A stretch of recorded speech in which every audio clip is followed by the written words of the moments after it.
here today, you can use the machine learning framework to train it to understand your data, to understand your images, whatever it is you're trying to deal with, and get good info out of it. An example that Mike might talk about at Tech It Out, the not hot dog, if he were to use TensorFlow for that, he would feed it thousands of hot dog images, and eventually it'd get the hang of, is this a hot dog? Is this not a hot dog? We're going to be able to do some of that tonight with what's available in the cloud, but backing up a little bit, are we good now, Mike? Okay, for the benefit of the video, so you can chop it up, thank you for coming out to the October Springfield Web Devs meeting. We're going to talk about practical deep learning for developers. I'm Jason-Klein with Logic Forte, and we use machine learning in-house because we manage information for restaurants. And so we end up with a lot of information that comes out of point of sales, online banking, a lot of other systems like that. And so for our use case, there aren't existing machine learning services like what we'll talk about tonight that can take that data in and help us with forecasting, for example. That's called time series data, where you have data over a certain amount of time and you feed that into the system, and then it can give you some projections by identifying patterns. But when we talk about the services tonight, we're going to cover image recognition and video analysis, natural language processing, conversational interfaces, text-to-speech, and vice versa, which are two different services, but since they're related, we'll cover them side by side. And then language translation. All of these are available from Amazon, Google, Microsoft. If you're interested in knowing what the parallels are for another cloud platform, ping me on Slack and I'd be glad to help you out. We're going to be focusing mostly on AWS since we use that platform internally, but like I said, all of these are available on the other cloud platforms. IBM also does a really good job with these, and they were sort of at the forefront of providing some of these services. So to give you an example, if you aren't tied to a specific platform when we get into these, and you are interested in using one of these services, experiment with the different platforms or shop around. They're going to have slightly different pricing, so if you're looking at using the service quite a bit, the pricing could make a difference. But for anyone who's just experimenting, I think you're going to find that your bill will rarely hit $1. I mean, it might be cents, if that. When you first sign up for Amazon, the first 12 months of a lot of these services are even free.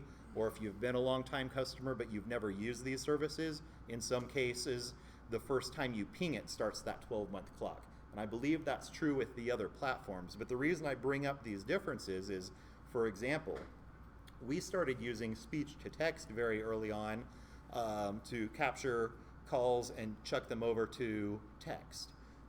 When we started that, IBM Watson was the go-to, and we could upload the audio file and immediately get a result.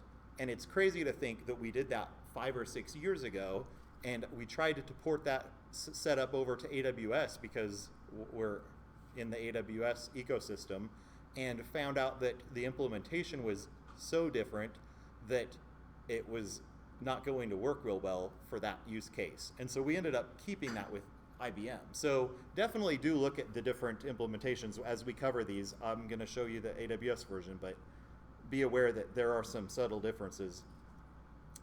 All right, so first off, let's talk about image recognition. I'm going to give you some use cases for each of these so that you can picture what's possible, and then we're going to switch over to the AWS console or even a terminal, and I'm going to run examples in the console, show you how easy it is to run some of these, and then even drop to a shell and show you what it looks like if you're running Python code to call some of these.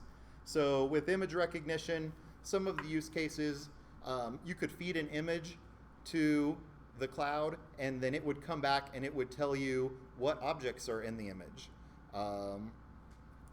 Is it a hot dog? Is it a person?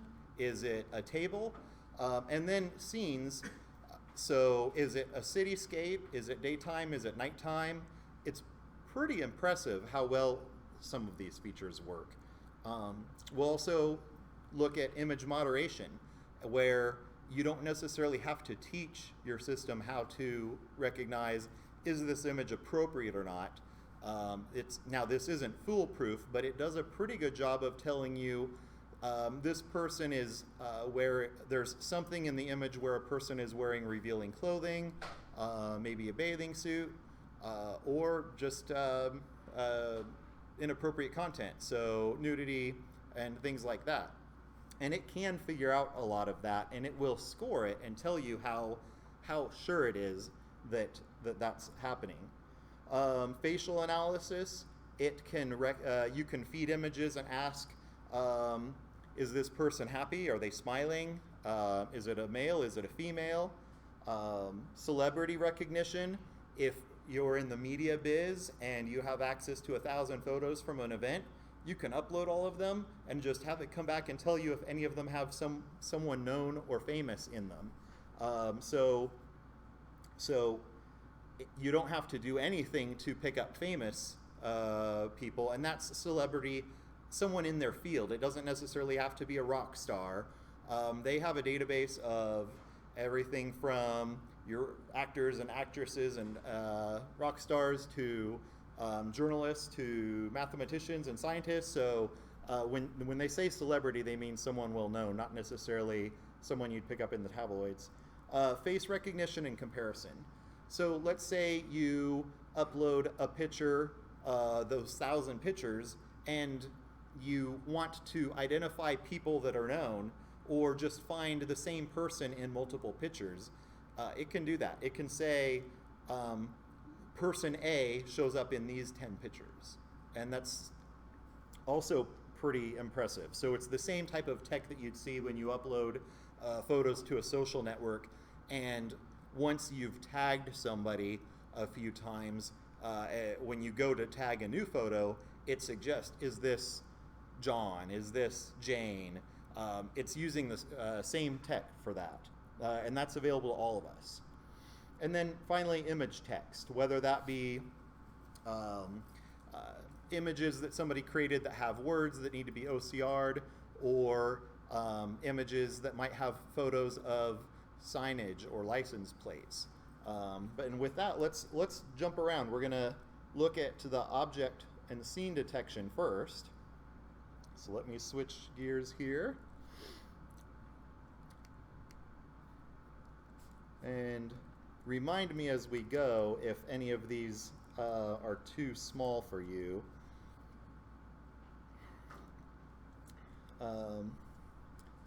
So the Amazon answer to image detection is called recognition, and apparently the normal word is already trademarked because they had to botch it. But when you say get started with recognition,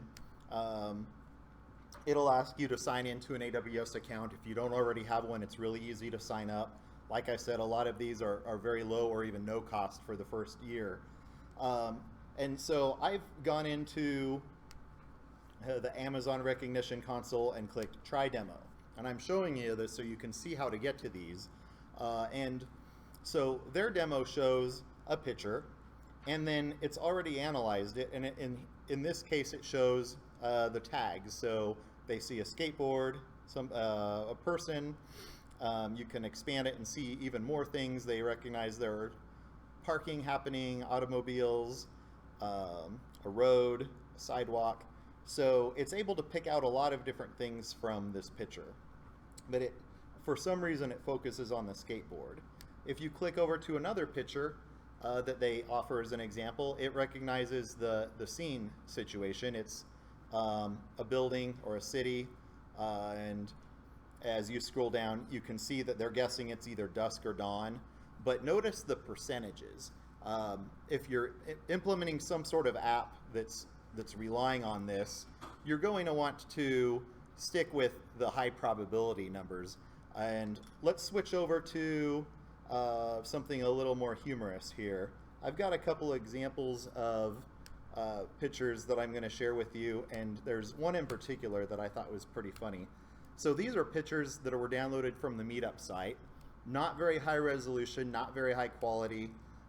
They're from the early days of web devs, and looking for one in particular. So let's go with image 6. Now, if we were going to if we were going to work from the command line, this is what the command would look like. Can everyone see that all right? I can zoom in a little more if...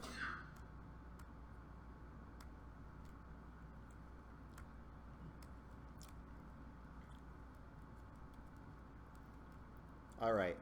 So this command, this is the only time I'm going to show you the command line, because after this we're going to switch to Python code. But this command is basically telling me I want to run AWS recognition, I want to detect labels, and I'm going to download the image from an S3 bucket with this name and this image file name. That's all that we have to do. And we're going to analyze image number 1 first. Let's do one a little more interesting here. Let's do the pub. So we'll do image number 3. And the image has already been uploaded, so it's pretty instant. So let's look at the tags. It knows that there's a human, there are people here, it's in a pub or cafe. It's able to pick up on all of that. I didn't feed it any type of hints. It's just going off what's in the image. Now let's switch over to some Python code, and I'll show you what this looks like, and I will publish all of this to a GitHub afterwards and share it in the Slack channel. Had everything laid out, and the res changes, butchering it. So all right, so we're going to work with 6.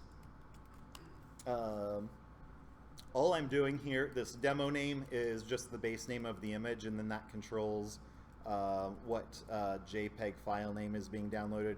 Really the bulk of the code here is we're implementing S3 to upload a file. So in this case, the code I'm going to show you actually uploads the image to S3, and then afterwards we start a recognition client, and we tell it detect labels from the file in this bucket name with this file name. And then it prints a list of labels. All right. So let's see what it says about image 6.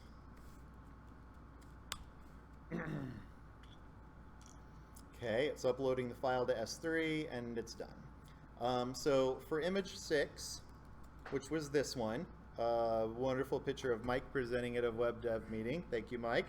It knows that there's an audience because he has a person watching him. Apparently 2 is a crowd. He's giving a speech. It sees some brick. It sees some electronics. It's a little bit more of a stretch down here because when you start with electronics, you're at 58%. Thought it was a little bit funny. Mike has a baby face, so it knows that there's a child or a kid or a baby. But like I said, you can't put a lot of weight on those lower percentage values. But I thought it was interesting that it picked that out. We'll do one more, and then we're going to start cruising along on some other examples. I'm walking through these just so you can see how easy this is, because each of the things I'm going to show you are about this easy. It's pretty amazing what's available nowadays. And now I'm analyzing image 7, which is this image. I don't know what it is. I just searched online for funny scenes, and it's from a movie. Anybody know the movie? Ted. All right. I haven't watched that one yet. So it knows that there is a human and a teddy bear, and if obviously it's not a female, so it gets confused as you get further down. I don't put a lot of trust in the 50%, 60%, but it nailed it. I mean, it knows that there's a guy in the picture and a teddy bear, so kudos on that. But let's go to the console, and we're going to pop through some of these other examples. If you look at image moderation, we can check this, and in this particular case, the results don't show anything, meaning that there's no questionable content. If we go to the next example, it will show results, and it's able to say, is this slightly suggestive? Is this very suggestive? So slightly might be revealing clothing. Very might be, in this case, swimwear or underwear. It's a person in a bikini. And then explicit, it would go on to explicit. So it can rank them. So depending on your app, let's say you're hosting a site that accepts public images and content, you're probably on the hook for moderating that. Every time someone uploads an image, you can run it through auto moderation and have something like this check to see if it's questionable or not. And if there is a problem, you can flag it for manual moderation or just block it completely, depending on what your policy is. I've run some other images through there, and it has said they're explicit when they're not, so it's not foolproof. It's not perfect, but it can help quite a bit with manual moderation, so that you're not having to go through every single thing or wait for someone to flag a photo. Facial analysis, in this case, it will return an array that let's see if it will show me the actual response. So this is sort of what a typical response looks like. It's going to be JSON formatted, and in this particular case, it's telling you that it found a face within this bounding box. It's estimating the age to be between 26 and 43. The person is smiling. They appear to be female, appear to be happy. It can tell you quite a bit, which is pretty awesome. And then in this case, here's a family photo. Same idea. Now, practical use cases of this. Let's say, again, uploading photos to an app or to a site, rather than, and let's say you're letting somebody set up their profile photo. You can have it identify their face, and you know where that bounding box is, and you can auto-rotate it and straighten it up if you need to, and just show it, pre-crop it, so to speak, so that all they have to do is click accept. Maybe minor adjustment on their part. Same type of thing here. If you're doing something along those lines, you could even have them tab through the different faces in there to pick the one that they want to show. But in this particular case, it gives you info for every single face. So this person is male, this person is female, this person also female, but age range 11 to 18, so it can tell that they're younger. Now, celebrity recognition. Of course, they're going to use somebody from Amazon, but I tried uploading Mike. It didn't know you, Mike. If somebody wants to drop a URL to a celebrity in the Slack channel, I will upload it here, and we can see if it catches them or not. I'll come back to that before we switch over to the next topic. But I guess I should have expanded it and showed you. It knew who this was, Jeff from Amazon. And then when it tried to recognize this, it recognized it as Andy. Do we have anybody posting anything in Slack? That's all right. I'll double check before we switch gears here.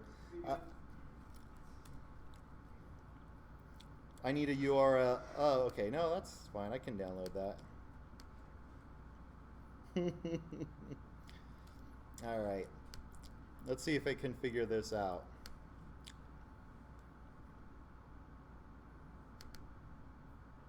And bear with my phone. I couldn't get on the Wi-Fi here for some reason, so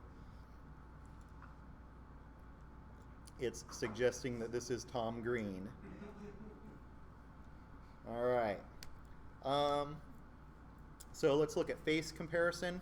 Let's say that you have 1,000 photos and you're wanting to find all of the photos that have a certain person in them. You can upload them to the system, and it will help you determine which photos have a specific person. If you provide an image, it will show all of the matching photos. And in this case, it knows that these two are the same. Now granted, the response isn't as classy. It's showing face matches with some data, but they're implementing an interface here that you could look at. Text in an image. Last example from image recognition. Somebody put some text in an image and it was able to OCR it. Here's a license plate. It boxes it and OCRs it, and so if you're playing Big Brother, I suppose you could run all of your home video stuff from your front house through this and see who pulled up in your driveway, or if you live on the corner, who's going in and out of your neighborhood, and keep a database of that by license plate number. I don't know how I feel about that, but it is possible. All right, and with that, I'm not going to upload a video and show you exactly how this works, but I'm going to show you the demo here. They have a short video that's a scene from one of the AWS talks, and it's pre-analyzed. It recognizes faces. It gives you some tags as far as if you watch the video, you see them sitting on some furniture. One of them has a beard. There's a chair involved. But this video analysis is smart enough that it can actually track people as they go in and out of the scenes. So first thing that's different between images and video is that it can understand for over multiple frames what's happening, something that you might not understand in just one photo, like blowing out birthday candles, or waving to somebody, or hitting a baseball. Those kind of things aren't always clear to the computer if you're analyzing a single frame, but if you're playing a video or it's analyzing a video, it can pick some of that out. It can, like the image side of things, it can look through every frame and try to find any suggestive or even inappropriate scenes in the videos. But I was mentioning it can watch people that are going in and out of scenes. If you have let's say somebody go offset and then come back on, it knows that's still person A. It's smart enough it can figure that out, so you're not introducing a new person when they come back on set. Now, granted, if everybody is wearing the same thing, doesn't work so well. There was an example that hit Reddit a few months ago where somebody was showing off a system that could look at all of the different videos coming into a surveillance system, and it used the same type of technology, which this can also track people from video to video. So think about a system where you maybe have 20 cameras in your business and somebody's going up and down shopping aisles. This is smart enough that it can tell you, even in real time, that the person that was just in aisle 1 is now in aisle 2. And then they showed that type of technology online and showed some examples of it. And when you watch the marketing video, I think the saving grace for us right now is that if the people are wearing the same type of thing, like there were a couple different folks in the grocery store that had the same color shirt on, even though one was a guy and one was a gal, it got confused and it thought that the gal was the guy. So not perfect technology by any means. I haven't compared these APIs to what that was able to do, so I can't tell you if this is improved or not. But keep in mind, the beauty of implementing something like this is, even if it's not catching something now, they're constantly training it for you. So we talked about manually training through something like TensorFlow. You're having to feed the content, you're having to adapt the models, whereas with this, it's literally plug and play. You feed it content and it will gradually get better and better over time as they improve it. I mean, they're wanting more people to use it, so they're interested in improving it. Let's switch over to natural language processing. So I'm going to run through some of the things that are possible here. Think about anytime you're dealing with large or short amounts of text. It could be emails, it could be blog posts, it could be scanning stuff that's coming off social media. Key phrase could take maybe a blog post and suggest some titles. And we'll go through the console demos and I'll show you what some of this looks like in real life. Sentiment analysis, a very common thing. We've heard about it at some of the user groups here. Chad talked about it at the Python group a few years ago, so it's been around a while. But the idea being, you could feed, there are companies that feed all of their employee emails through a system just to look and see, is there anyone we need to keep an eye on that is unhappy or angry, and it can tell the difference, but it does score both of those, versus very happy or very excited or neutral, which is pretty common when you look at a lot of text. Other people, companies will use this same technology to scrape their own social media or any mentions of their company and look for those same kind of things. Customer complaints are a pretty big target for them. They want to find them and reply to them right away. But when you're thinking about the internet and social media, there's just so much content that it's pretty much impossible for anybody to be in all places at all times. But they can automatically import thousands and thousands of messages and scan them all, and then have somebody manually look at a few percent that aren't favorable. Syntax analysis, I don't have a practical use for this, but other people might. The idea being that it can break down sentences and explain, here are your nouns, here are your verbs, word boundaries and such. Entity recognition, similar, but instead it will identify the different people and places and locations that are mentioned in maybe a paragraph or an article. And then language detection, it can tell you, is this English, Spanish, German, Italian, with pretty high certainty. The more text, the better, of course. But then finally, topic modeling. So if the idea there is, if you have large collections of text, like let's say you've digitized a ton of help desk articles, this could figure out what the more common topics are in your knowledge base and help automatically classify them and group them. So if someone's looking for help with setting up their email, all of the email articles are together or listed under that category. If someone's needing help, I'm picturing this from like a hosting help desk, updating their website, those would all be grouped together.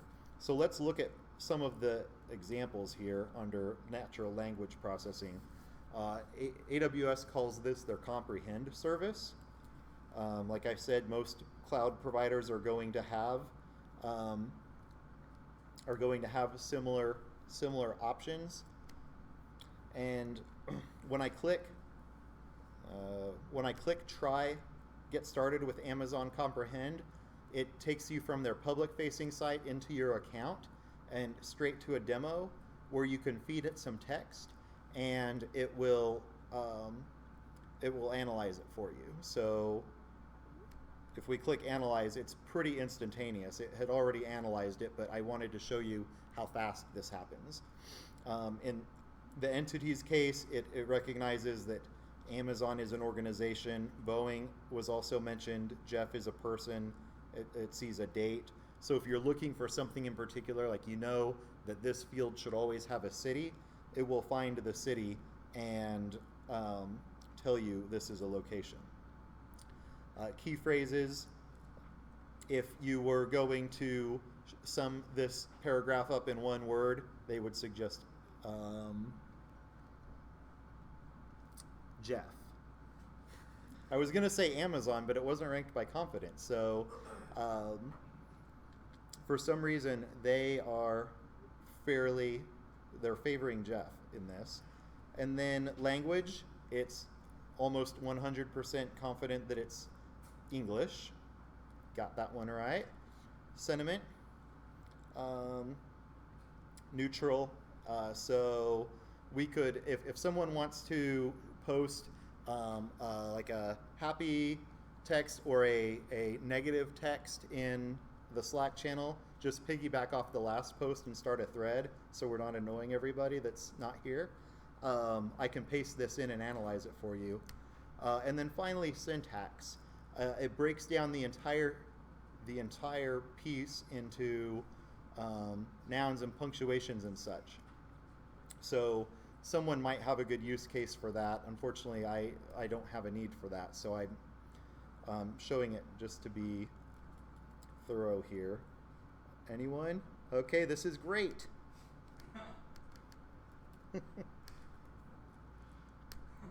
See what we've got here.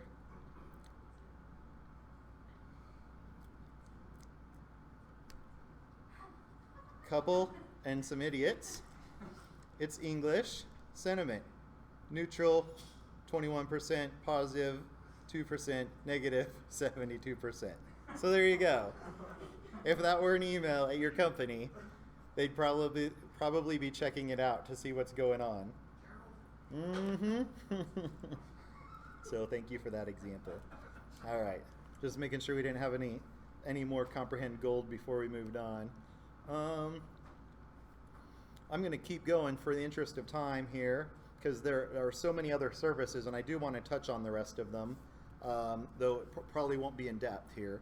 So conversational interfaces, that would essentially be automated chatbots. And there are so many different use cases for this, but this could be, when they're talking about chatbots, they're talking about text or audio. So this could be a mobile app where you're typing to respond to an app, or you can push to talk and talk to the app. Or this could be something integrated into your call center. They have a call center platform, a lot of these places do now, and you can plug in what Amazon calls Lex to where when somebody says, I want to change my password, if you've taught it those keywords and it knows how to perform that function, the automated system can walk them through that without having to talk to a support person. And that could be, what's my balance? Can I schedule an appointment? Whatever might be common for your office or your business. Informational bots, and going back to the hosting side, if somebody calls in and they ask us, are there any outages, it can give them a status update. Or if you're calling into some sort of information line, you could ask for weather or news or different things like that. And that could be available on an IoT device. This type of service is basically the same service that drives Alexa, Google Home, Apple Home, all of these different IoT devices use this technology. They give some enterprise examples along the same lines though, typing or calling to check on different sales stats or social stats. With it being text-based, this same type of implementation could be used for an automatic sort of SMS responder as well. So if you're texting into a number, this could be on the other end trying to understand their question and helping them out. And then with that, I'm going to jump over to the console and just show you what one of these looks like. They have an example called Book Trip, and if we try it out and test the bot, I can say I can book a car or I can book a hotel. So I'm going to say I want to make a hotel reservation, and we'll see if it figures it out. What city will you be staying in? What city will you be staying in? Seattle, Washington. Now, you wouldn't normally have to click every time, but in this particular case with their interface you do. But you would have some sort of mobile app where it would probably listen the whole time, or you'd use a keyword. Tomorrow. How many nights will you be staying? How many nights? 5.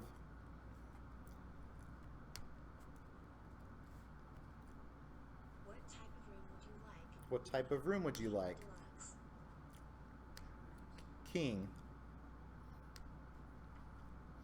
And you can teach it how to get through a process and make sure that you collect all of the data that you need and even validate the data. So if they give you an answer that's incorrect, like I should have given a different answer for the room type, it would say it doesn't understand and it would prompt you again. But now it's asking me to confirm. Yes, please. And it's recognizing my text, and you can see the text here as I say it, like yes, please. And then it finally has a confirmation. You would teach it to reply with something a little bit more professional, but that's the gist of the conversational interface. Now let's talk about text-to-speech and speech-to-text. Those are pretty self-explanatory, but some of the use cases they describe I thought were worth mentioning. First off, when you pair this with the translation side of things that we are going to talk about in a moment, you could potentially take content, whether it be user-generated or internally generated, and publish it in a lot of different languages with ease. I'm going to demo how to do this, and I think you'll find that it's impressively accurate. I mean, if there's a lot of slang and stuff, you could have some problems, or if the audio quality is bad, you could have some issues. But overall, if you feed it decent audio, you're going to get decent text out of it, or even decent translations in the translation side of things. But there are other examples are on the telephony side. I mean, we already saw this with the chatbots. If you are saying something, it's using speech to text, and that's pretty accurate. If your program is wanting to reply somehow, it's replying to the person by feeding text, and then that's being converted to speech on the fly.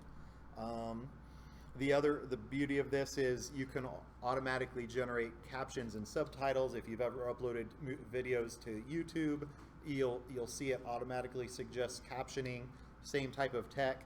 If you have large archives of audio or video files, you could run all of those through the speech to text and archive or make them searchable. But let's hit a couple examples here. So Amazon calls this Polly. We're going to jump in, get started. We're going to have it run a generic translation, text to speech, and My name is Joanna. I will read any text you type here. hold on. Let's send this out to Mr. Elgato. Well, I that will read didn't any work, text you Mike. type here.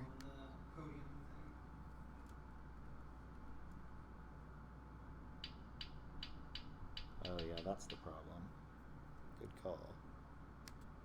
Hi, my name is Joanna. I will read any text you type here. Well, that's not going to work. So I'll oh, it does.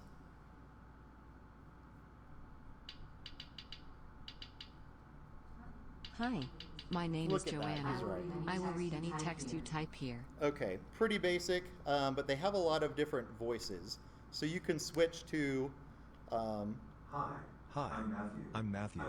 I will read any text you type here. you can have a younger person. Hi. My name is Justin. I will read any text you type here.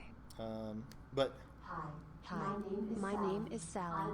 I will read any text you type here. they have a lot of different examples.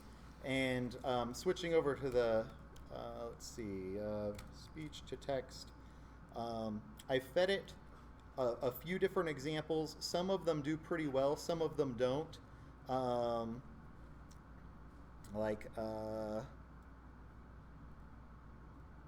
There's speech to text of a State of the Union. In the end, it's all right. There's, It's all right, of course, a deal. lot of pauses. It's just his value. style. It built America. And Values as the- that goes on, we'll open this in Firefox. And if you compare the text to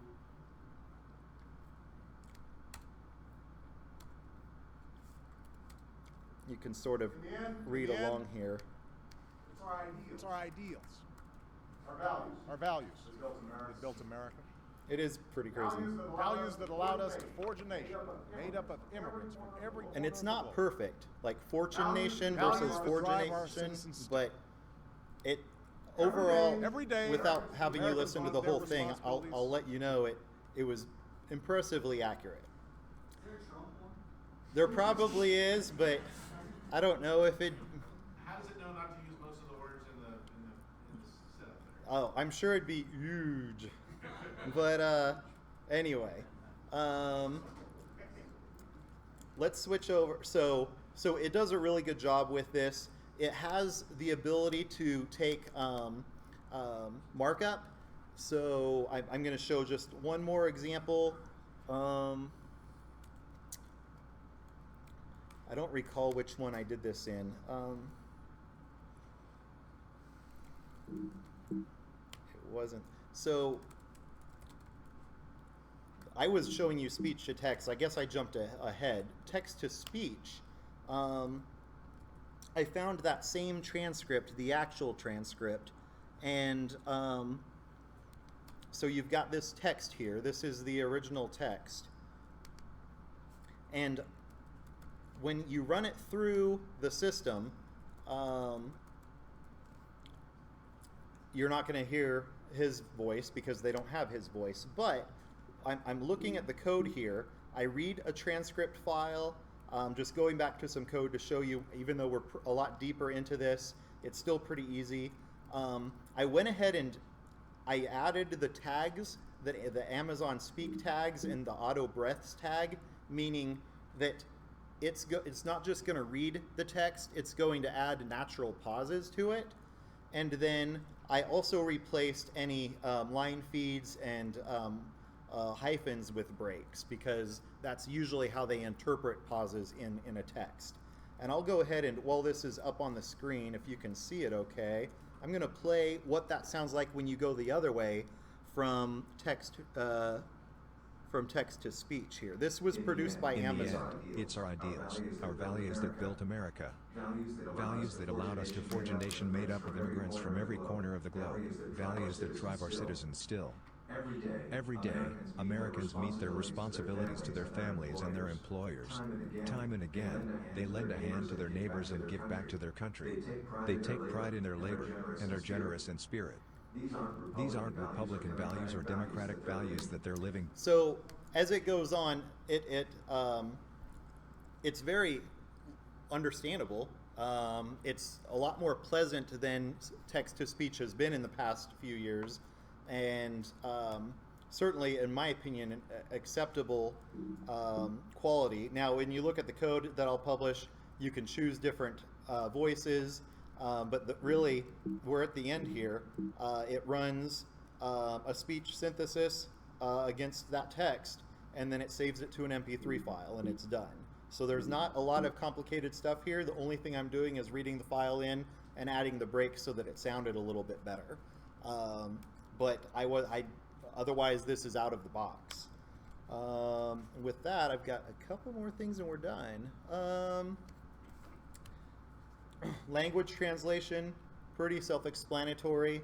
I'll show a quick demo of that, but the idea being that if you're a large brand, you could, or working with a large brand, you could import their social mentions in other languages and run sentiment analysis. If you're generating user content or hosting user content, you could offer a translate button or automatically generate translated versions of all of the pages. Let's see what this looks like. This is called Amazon Transcribe.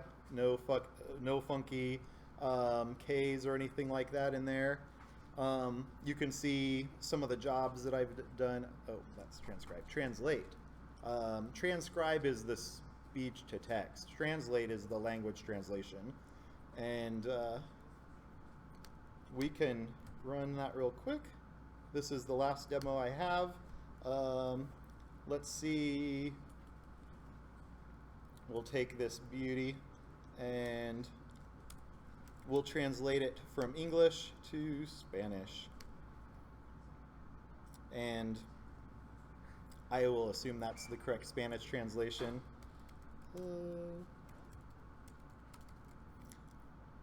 Hola, Senor Jason. Or, one more beer, please.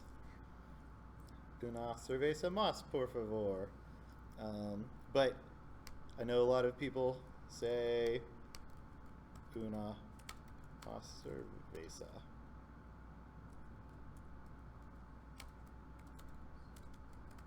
One more beer, please. So it can get it even if you botch the wording or aren't using the formal wording. I've got a translate example just to show you what this looks like. You feed it some text, you tell it the source language, the destination language, and then run it through the translator. Hello. And so a hello world, hola mundo. You don't even have to tell it the source language if you don't want to. It will figure that out. That text that we just listened to a moment ago, if you translate that file, it will to Spanish. I looked through it and it seemed reasonable. I mean, I don't know Spanish in and out, but I know enough to look through it, and I was able to convert it back from Spanish to English, and that's usually the telltale sign. If you convert it to another language and it botches it converting it back, it was probably a terrible translation, but it was pretty close.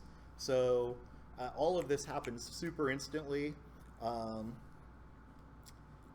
it's always getting better. So if you have a need along any of these lines, don't reinvent the wheel.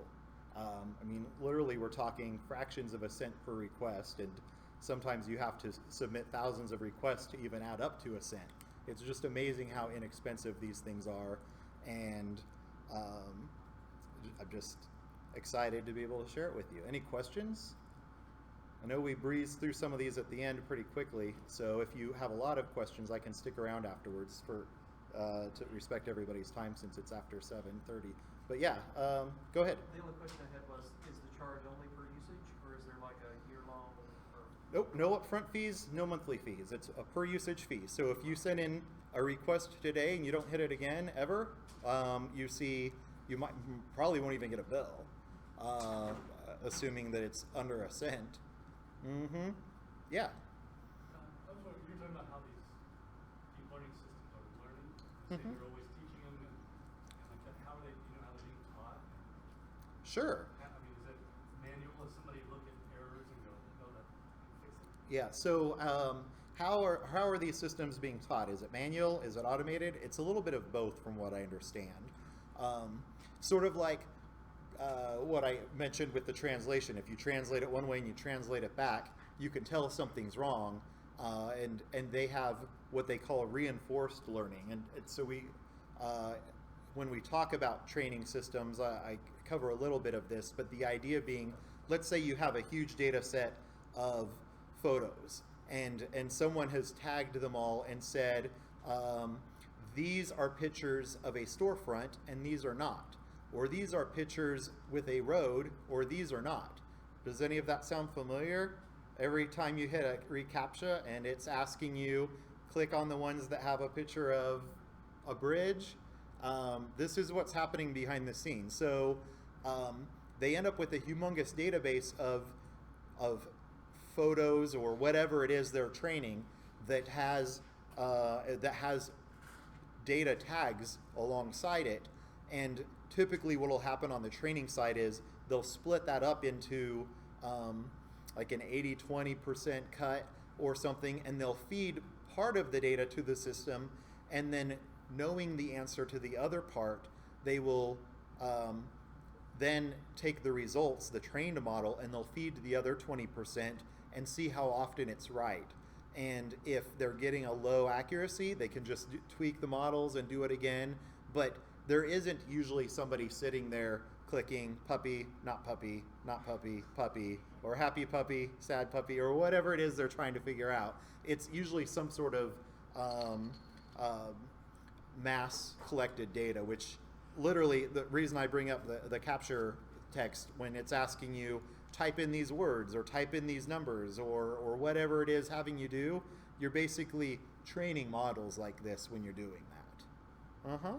Any other questions? If you do have questions that you're shy to ask or don't want to eat up everybody's time on, I'm glad to stick around. We were talking about maybe going and grabbing some drinks afterwards. If anyone wants to come along, first round's on Logic Forte. Yeah, so it's usually a good enough draw. We'll wrap up and figure out where we're heading. I've got some ideas, but meet up afterwards if you're wanting to come along. And with that, thank you much for coming out. Take care.